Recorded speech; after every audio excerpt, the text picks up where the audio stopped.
You mentioned the startup of PayPal, which is a great innovation that happened in sort of how we pay for things. That seems to me an area in which there hasn't been as much subsequent innovation other than Bitcoin as there should be. In other words, quickly transferring money, especially to people you don't know or whatever, is, to me, maybe I'm wrong, far more difficult than it seems like it should be.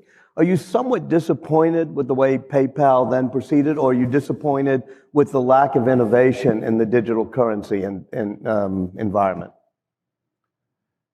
Yeah, PayPal has definitely, I mean, it hasn't moved much since from when it was sort of bought by eBay. The long-term vision that I had for PayPal, or sort of in sort of finance, was to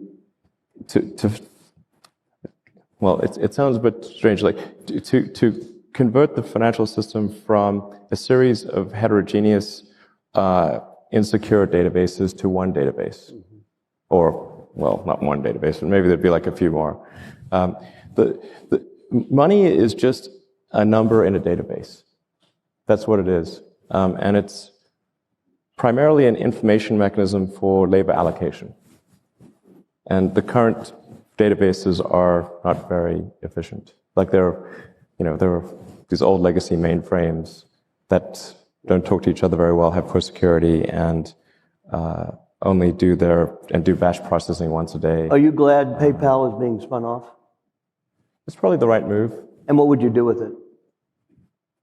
Well, I think I converted it into more of a full-service financial institution. So you want to do all the things that a consumer.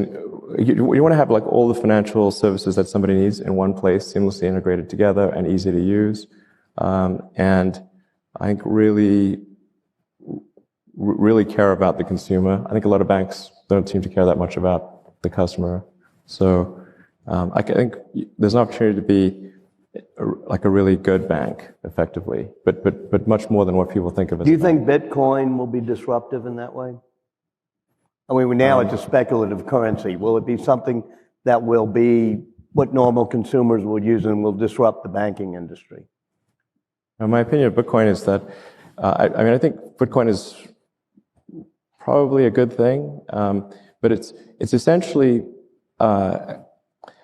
its main thing will be, I mean, this will probably get quoted here and there, but I think it's primarily going to be a means of doing illegal transactions. But that's not necessarily entirely bad, because some things shouldn't be illegal. But the combination of Silk Road and Bitcoin will save us? Well, it will be useful for legal and illegal transactions. Otherwise, it would have no value as a use for a legal transaction, because you have to have a legal to illegal bridge. Yeah. I don't own any Bitcoin. By the way.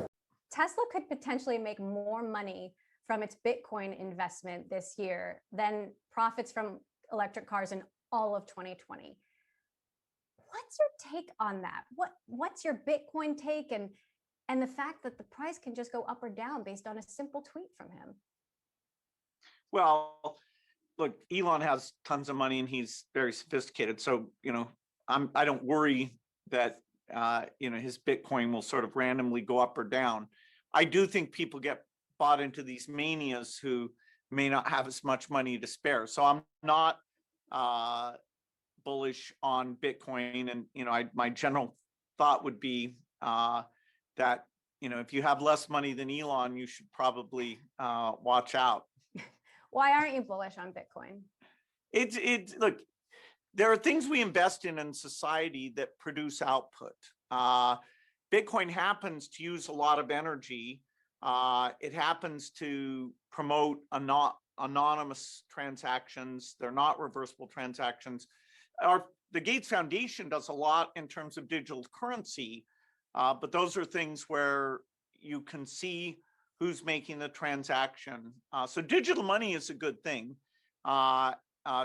and there's a different approach that's local currency and attributed, and deals with all the money laundering and terrorism type regulations, and yet gives you the very the convenience and the low cost of transaction.